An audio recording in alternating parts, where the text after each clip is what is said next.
Hello, everyone, and welcome back to Go to Germany Stories, the podcast where we explore what it really takes to build and grow the German market through honest conversations with founders, operators, and country leaders.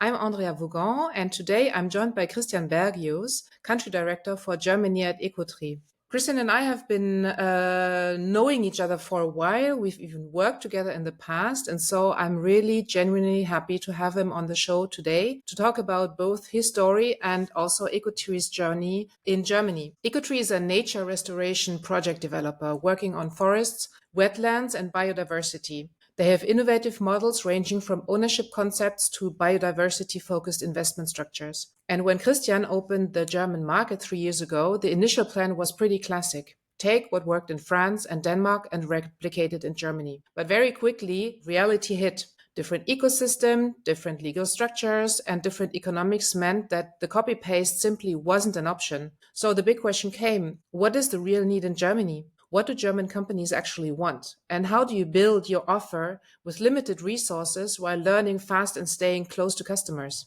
So that's exactly what we'll unpack today, including how Christian navigated networks, hiring, internal alignment with the headquarter, and the broader context of sustainability and regulation in Europe. So let's jump right into this exciting episode. So, hello, Christian, to the Go to Germany podcast. I'm really happy to have you on the podcast because we know each other for some time and we have already worked together in the past. So I'm really happy to talk about the story of Ecotree and also your story today. So welcome. Thank you very much, Andrea. I'm happy to be here, happy to start the year with this podcast, and Happy New Year to you and to all your listeners. Yes, thank you very much. So first of all, before we dive into the questions, of course, we want to know a little bit more about you and about Ecotree. So if you can give us a short pitch of what Ecotree does and what your role is within Ecotree. Absolutely. So Ecotree tries to solve the nature problem which we have in Europe. Basically, 80% of our ecosystems are sick. That's forests, wetlands, etc. Obviously, we depend on them, and so Ecotree is a project developer that restores nature with innovative business models from ownership to biodiversity funds, etc. My role is the country director of Germany. So I opened the market 3 years ago. Ecotree is French initially and has another activity in Denmark. Been doing that for the last 3 years. Myself, I'm from Berlin. I'm sort of half French, half Swiss, a very weird mix, but therefore also very keen to focus on the European landscape restoration. Okay, thank you very much for the short intro. So tell us a little bit about the go-to-market of Ecotree in Germany. So when did you start? Why the German market? What was the objective from the very beginning? And how did you take the first steps of bringing Ecotree to Germany? Yeah, absolutely. I'll start with one step before, which was basically Ecotree started in 2016 in France. And then very quickly also expanded into another European country, which was Denmark, because there's a lot of afforestation, which means reforesting, for instance, agricultural land, which the models works very well with. We had a Series B in 2022, and with that money, we said, well, let's go into other European markets. And Germany is a very clear link, obviously from a natural perspective, but also because it's a huge economic powerhouse. And so the founders decided to start up that market with myself, with the role of a country lead, to establish the market, to test the models, to see whether it would work in the same way. But obviously to start with a sort of pioneer, which was myself and just myself, basically. The initial idea was to copy paste the models which we had in Denmark and in France, which was basically the model of forest ownership for individuals and companies. So everyone could become a forest owner. So you would have a financial incentive beyond the obviously strong ecological motivation to invest into nature. That's really the innovation with which we drove, and where the founding team decided, well, surely we can copy that in Germany as well. And tell me, how did you find each other? I mean, how did Ecotree find you, or you found Ecotree? Because we have to say that you are also a very good profile for Ecotree, because as you're French and German, it's also a big factor in the success of those kind of projects. Yeah, no, that's true. And I've been working in sort of entrepreneurial roles for like the last, well, by now 10 years. So indeed, I think the profile was pretty good. And timing was great because my previous startup, where I was leading the sales team, had to close from one day to the other. And on the day where I had to announce, well, myself and the entire team that we would shut down the company, I received a mail from Ecotree with a very exciting offer. So timing was definitely on my side for that one. Yeah, they were just like sourcing me, and then we obviously had a couple of discussions. Project sounded very exciting, the role as well, the future possibilities as well of managing a whole country, and therefore it was a great fit, and it still is. And it still is, yes. So you said that basically the initial idea was to say, okay, let's look at what we do in France and in Denmark. And I mean, it's a quite classical approach to say, let's try to do the same thing in Germany and see how it works. So copy pasting initially or in the beginning the business model. So why was that in the beginning maybe a good idea, but turned out not to be the best way to do it? Yeah, there's lots of different reasons of it. I can break it down into three categories. So the first one is actually the nature need. So, I mean, yes, we're still in Europe. We don't have tropical forests in Germany, but we still have a different land structure. As an example, Denmark, for instance, has only, I think, 13% forest, which is very, very low and really needs to increase it, which means you have a lot of available agricultural land that can be transformed into first-time forests, and therefore be afforested. It's a difference between afforestation, which means first time, and reforestation, which is, what we're doing in Germany, which is degraded forests that have been dying because of, the bark beetle and drought phases and former monocultures that have to be restored. So that's a nature need from the first point of view. Secondly, you have a legal situation that is a bit different in Germany. Our model with the shared ownership basically depends on French and Danish laws, which doesn't really exist like that in Germany. And then the third thing is just an investment perspective, which means that we have invested a lot into French and Danish lands because Ecotree would buy the lands before turning them into forests. And the founders decided not to actually pursue that same model because it's obviously very, very cash intensive, and you have a very long period from buying the land until you get the first revenues from that. And so that's when we actually said, well, there's so many different things that we'll have to adapt the model, we'll have to adapt the ecosystems. And when we realized that, then actually really started the phase to say, well, maybe let's let's go back one step and look at what are the ecosystem, what is the nature need, and on the other side, what do companies want, right? Because essentially they're the ones paying for the projects, and therefore you need to adapt the offers as well. And how did you go about that? I mean, finding out about all of this, was it a lot of research? Was it talking to people? Was it trying to find customers and talking to them? What was a little bit the process of getting all of this information and turning the model and adapting it to Germany? Yeah, pretty much as you said, it's a lot of talking to people, pitching the idea, and then realizing that maybe people look at you in a weird and funny way because you start with a maybe 2 weeks onboarding in Paris and in Copenhagen at the head offices, and you're like, well, yeah, pretty clear, let's go for it, and then you realize, I don't get the same feedback than I was maybe expecting. And obviously, a lot of it is really going into detailed discussions, asking lots of questions, talking to forest owners, talking to sustainability managers. That is our main persona in terms of the customers, being part of a lot of networks as well from day one. So from being on stage to talking the background with different people from the industry, and then trying to slowly realize, okay, well, what could work? And I think one of the first things as well, and that's where landowners are particularly important because they're the ones, again, in charge of the land that can talk about the problems, and finding first projects where you actually understand, well, this is a project with a huge potential and a huge need for nature finance.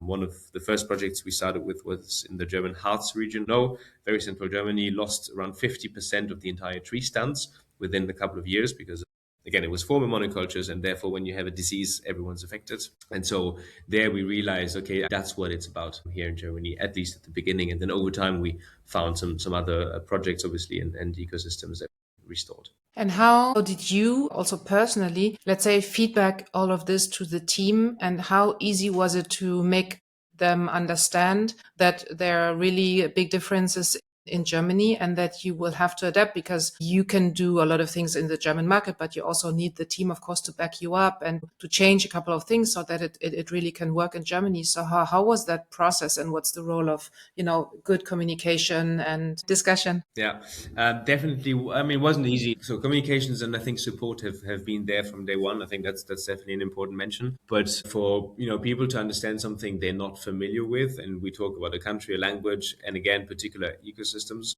that maybe don't exist like that in France.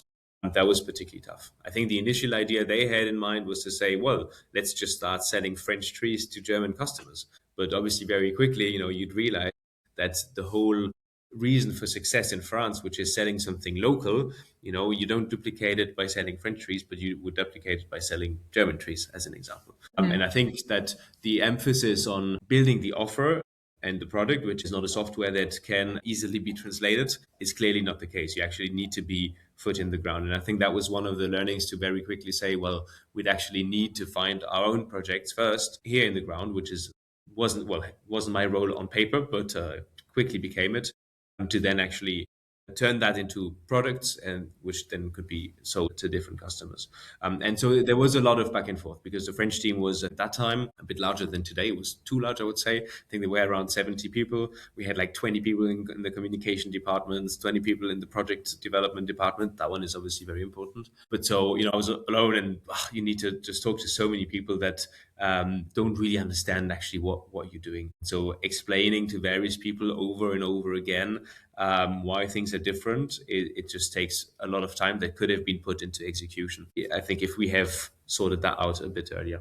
And you also do a lot of back and forth, right? I mean, you're pretty often also in France to talk to the team. So what is your cadence a little bit? And did it change over time, or is it pretty stable? Yeah, I'm definitely someone that works better when surrounded with people. I think that's the case for a lot of people. And so initially, what we said, we had like basically a monthly trip either to Copenhagen or to Paris, which was definitely good because then you'd spend maybe a week there or a couple of days. And I think that's super important because there's a big difference between asking someone on Slack, sort of, can you do that? And well, you have no idea what might be behind the question, and just sitting next to them, maybe also having a beer and just obviously liaising with people.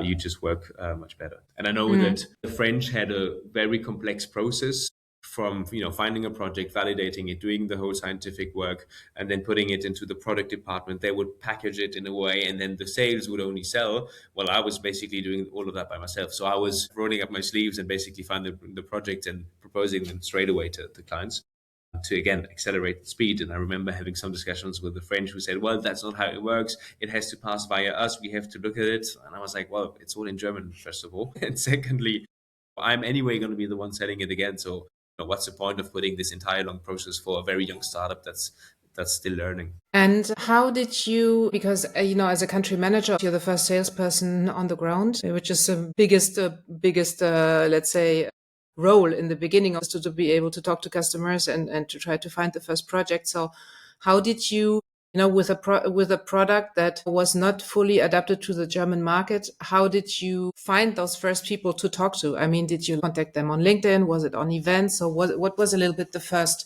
channels that you used to talk to them? Yeah, from a sales outreach perspective, I would say LinkedIn was clearly the first and the main, and actually still is the main channel.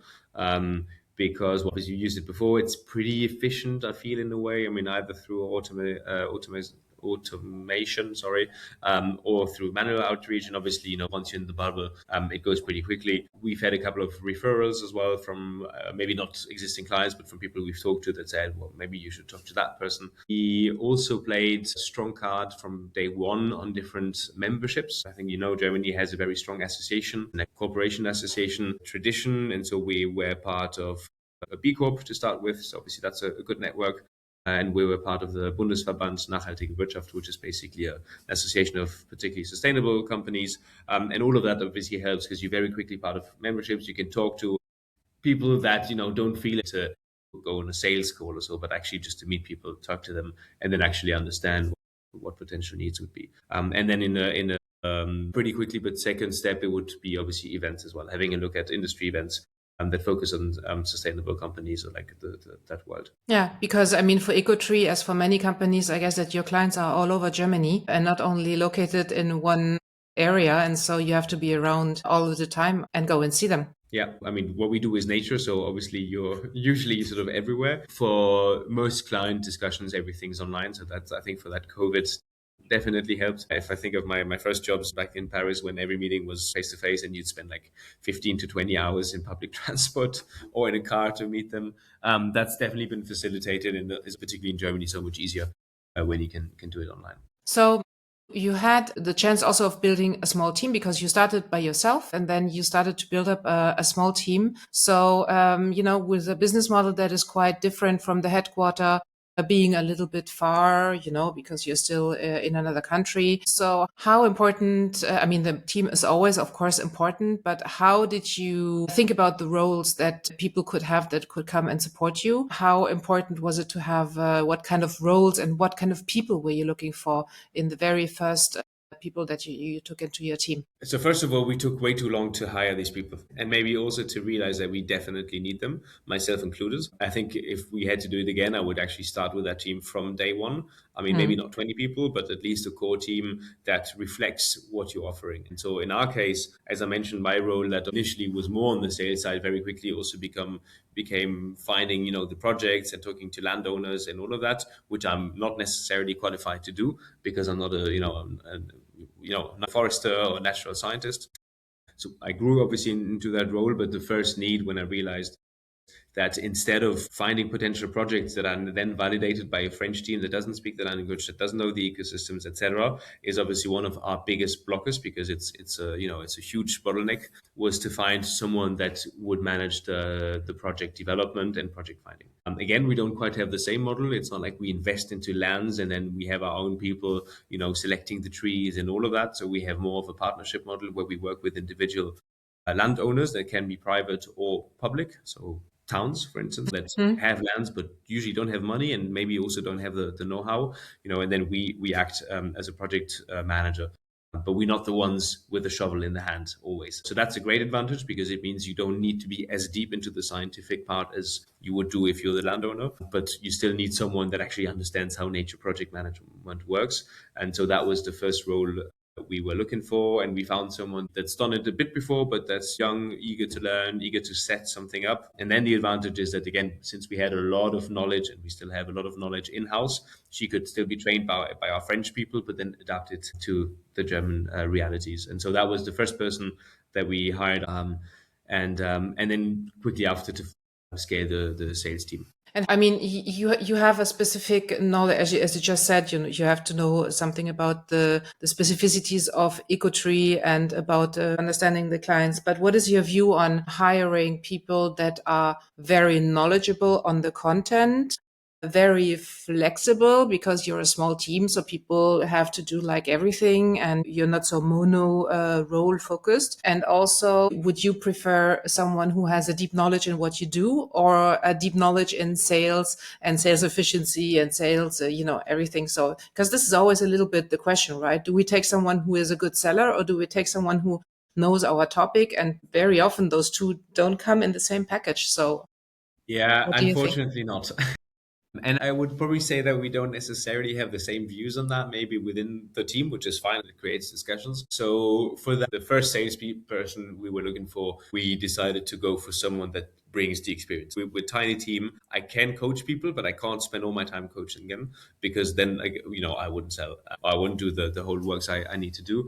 It's different when you have a team of 50 people and onboarding is so much more structured, etc. So I think with that in mind, we were focusing on someone that already has a sales experience. I don't have to explain what HubSpot is. I don't have to explain how sales processes work. And so we found that person. And again, the onboarding on nature topics, regulation topics, sustainability regulations and frameworks, then we would take over as a team. And so we decided to do that. Turns out, even knowing how to sell doesn't mean knowing how to sell or knowing how to sell everything.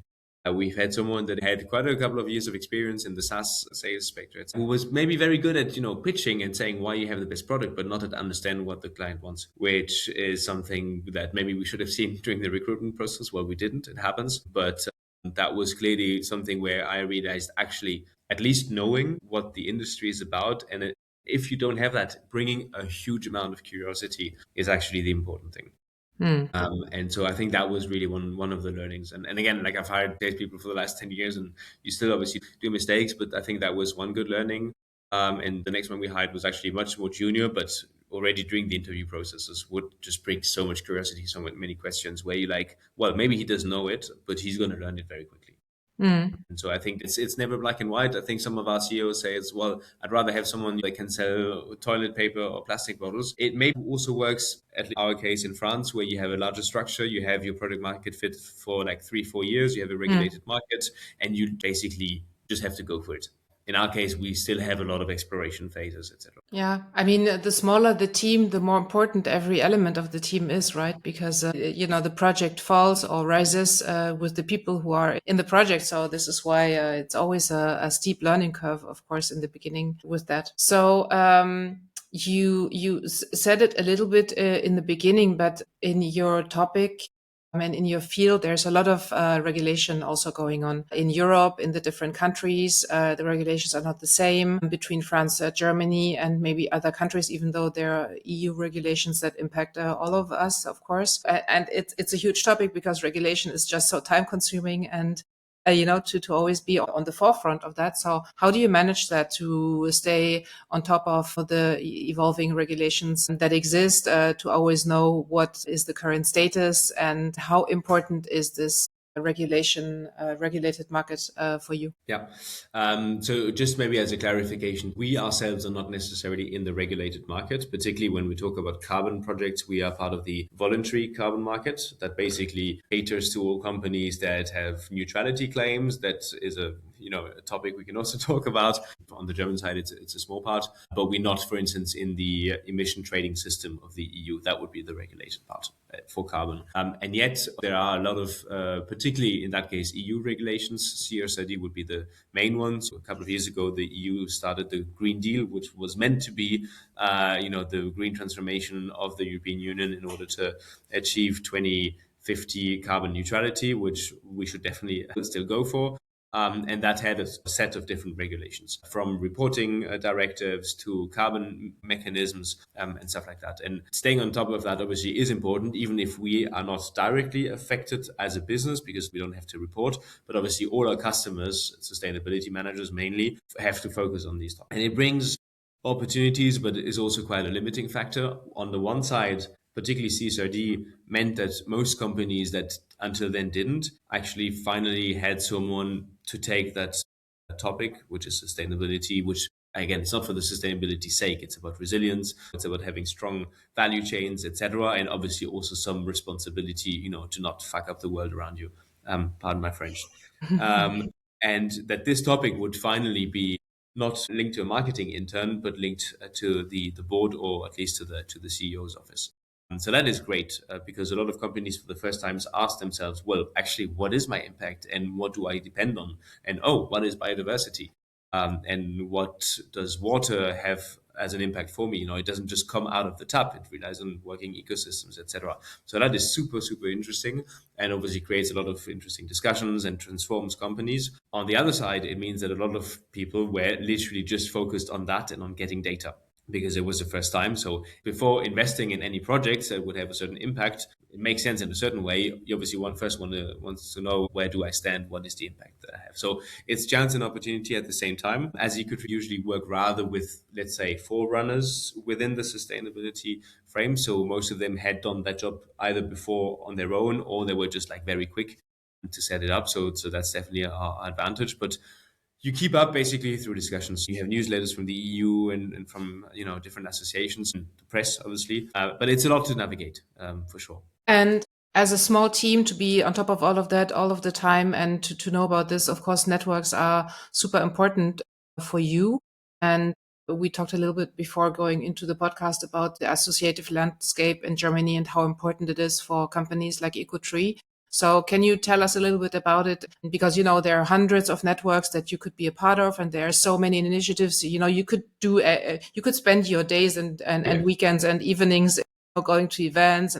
So how do you look through the jungle of offers? How do you find the best networks, and what do you actually really do? Because sometimes you're part of, a lot of initiatives and then you don't do anything because it's just too much. So how do you find the best ones? Yeah, good question. Trial and error. I think, I mean, we started very B Corp. We were in France. That's very easy, right? We already had the stamp. So when you open a new market, the first thing you look for is, what can we bring? What are networks? Obviously, same for customers, right? What are existing customers in France that also have a business activity in Germany, and you try to, quickly replicate.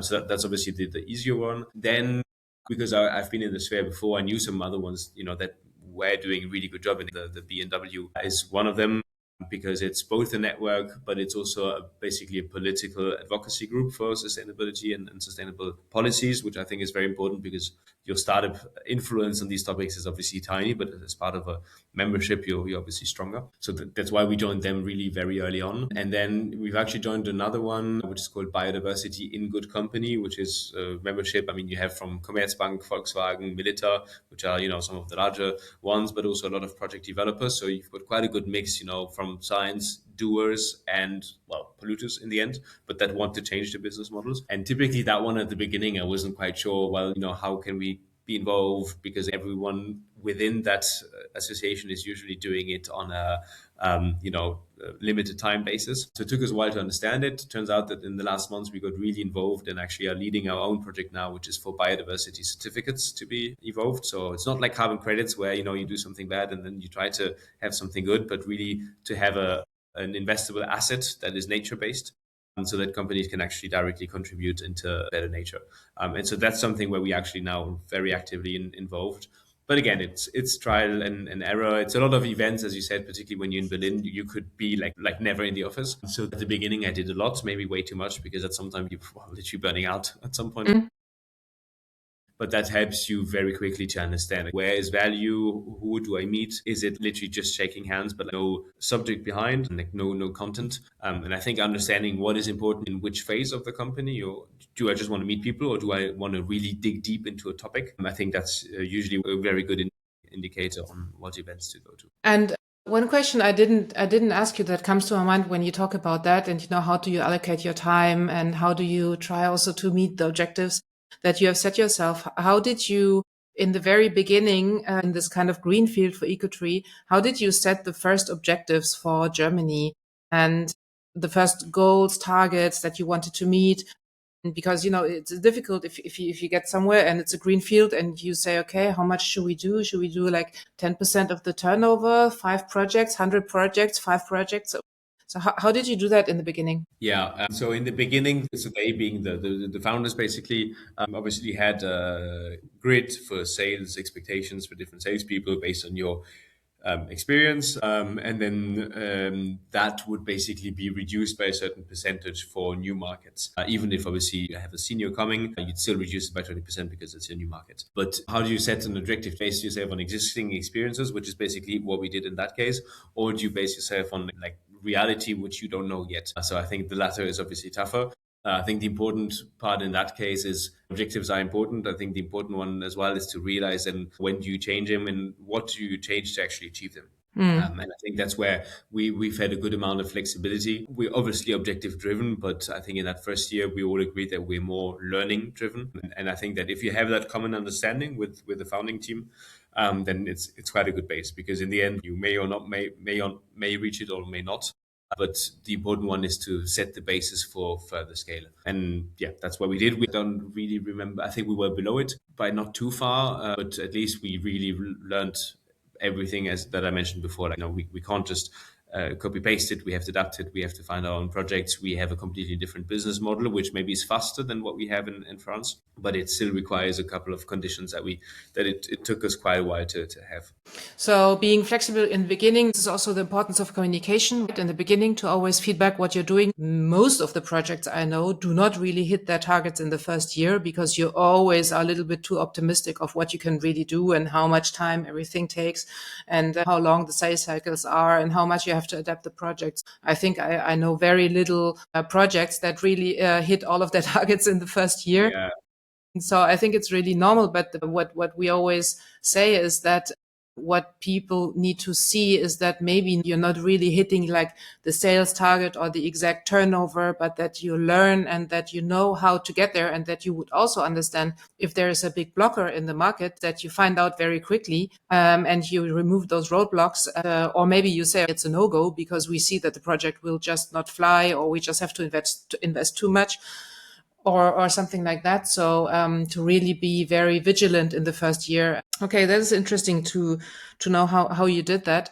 What would be, from your experience now, because you have a couple of years behind you, what would be your 2 or 3 key lessons or key advice for any international founder? So we can do it twofold. We can say, okay, your advice to the CEO, also Mm. to the management team that is launching a new market, and also to the Christians of this world that have to then do the work. So maybe you can give us your take on what would be your.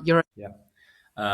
So two founders or like CEOs or anyone that wants to go on an internationalization strategy is to like understand why and where you want to go in that market. Do you want to go to Germany because it's the neighbor of France? It's not a reason. Obviously, there's more money to be owed, but again, you don't get that money if you don't do your homework, right? So really to understand that market beforehand, to do an analysis.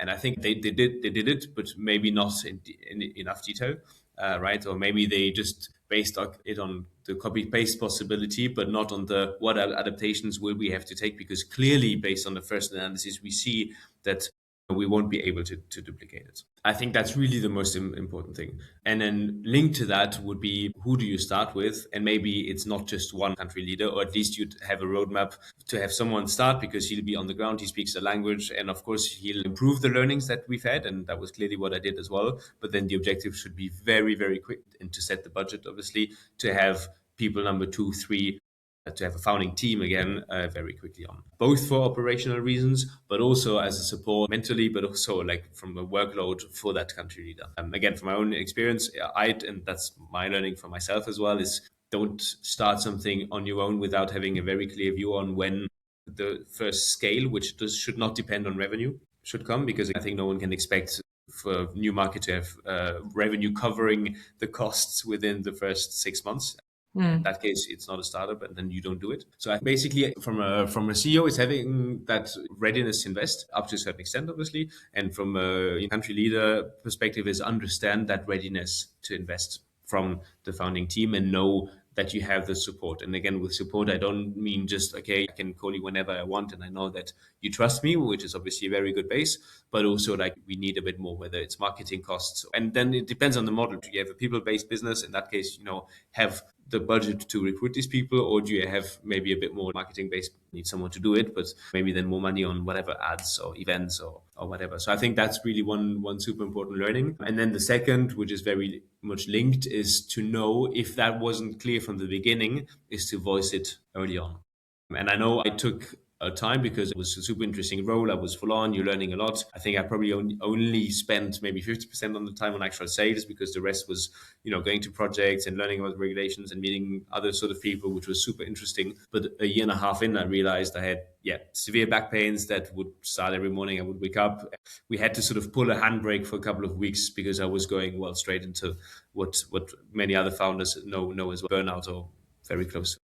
And I think here the founders were very supportive and was straight away saying, well, take everything off, take the time you need. But that could have been avoided by acting much, much earlier. Yeah, of course. I mean, health is more important than the rest, right? So, but talking about health, I have a last question for you, because we are talking about Europe and we are talking about nature. So, I mean, we talked about this a lot, but how much are we actually taking care of that problem? And like on a scale from 1 to 10, where would you suit us in what you are trying to achieve with Ecotree, which is really turning the story into the right direction? But how would you like scale what companies are doing, and what would you wish for? I mean, of course, develop Ecotree, but maybe even beyond that, what people should realize, what is also in the mission of Ecotree, and I would wish for Ecotree not to need to exist, and Ecotree being not just us, but obviously all the other incredible companies, organizations, etc., that for decades have been